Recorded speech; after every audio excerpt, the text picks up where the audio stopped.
All right, we're gonna get things started with Carson Pickett. First of all, Carson, congrats on your first Pride goal. Who Thank knew it you. would I just take you appreciate it. leaving and coming back to get it? So Yeah, hey, it definitely pushed me leaving to come back, so I had to earn my spot. And let's talk about it. Your thoughts on that goal? yeah, I mean, Corey Dyke, like what an unbelievable service. Like I said on the TV interview, I credit it to her because I would have never gotten the ball without her. So, yeah, we just like felt like we kind of locked eyes. She saw the back line stepping, I saw the back line stepping, and she overhit it. And yeah, I was there. I mean, it was an unbelievable ball from her. So it was nice to get my first. Go Dawson. Just the meaning behind that goal for you to be able to do it in front of such a massive crowd, Mm-hmm. 17,000, most in the stadium's history. You were here a couple years ago, obviously, with the tough times. Mm-hmm. To be able to come back, to be able to score in front of 17,000 people, just what does that mean to you? I mean, I almost can't even put it into words how amazing it feels, what an honor it is. And yeah, I mean, to be able to see this club turn from 2020 all the way till now and just see the growth and everything that Haley and Seb have done here and the girls, the work that they've put in and day out.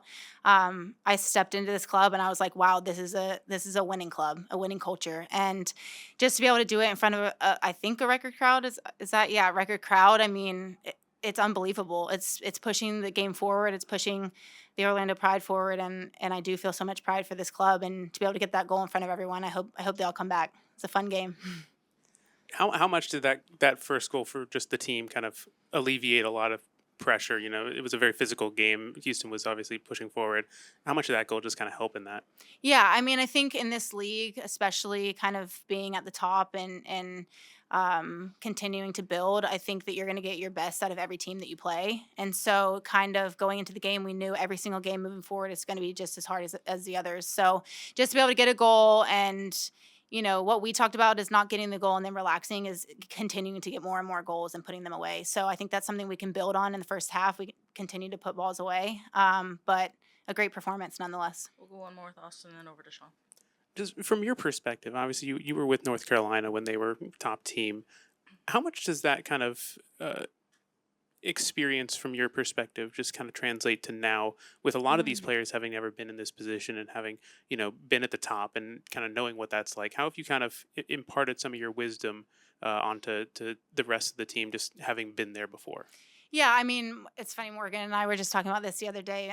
Just kind of being a veteran in this league, I think for me, that there's a lot of leaders that talk and lead by their mouth and things like that, which is exactly what we need. And then there's some leaders that kind of lead by example, and I think that I kind of fall under that category, kind of leading by example. And I hope that the girls see that. I want to work just as hard as everyone else on that field, and I want to get the job done no matter what. And I think this team is doing amazing. Before I even came there, always top of the table. So I just hope that I can, come in and just help continue to push them forward and hopefully, get the shield and win a championship.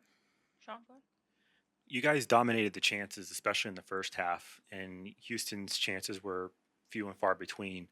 When you're in a situation like that, where you're dominating both possession and chances, can you talk about from a defensive standpoint, staying focused and not allowing them to hit you on the break? Yeah, I mean, I think in the first half, we came in and talked about how we don't need to let them have any hope, and I think there's a couple of times we did, they weren't really pressing us, and then we kind of were a little bit too lax and gave them a couple chances that never should have happened. So I think that we kind of came in, refocused, said we need to put our stamp on this game and finish the job. So I think just once you get that first goal and not relaxing, continue to put teams away. Go Dawson. This is your second straight start now. An assist last game, a goal this game.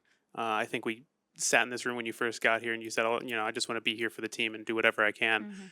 Mhm. How are you feeling? In your current form, being able to get two straight starts and being able to contribute on the score sheet in back-to-back games. Yeah, I mean, I think for me, like, like I said, coming in midway through the season, you're just helping push the team forward. I think obviously they were doing an amazing job on their own, and I just want to continue to push, the culture, the play on the field, and a winning mentality. So again, yes, I started and yes, I got a goal and assist, but I'm here to help the team any way that I can, whatever role that I'm in this year. And, I just want what's best for the team. And I think that that's continuing to push for a shield.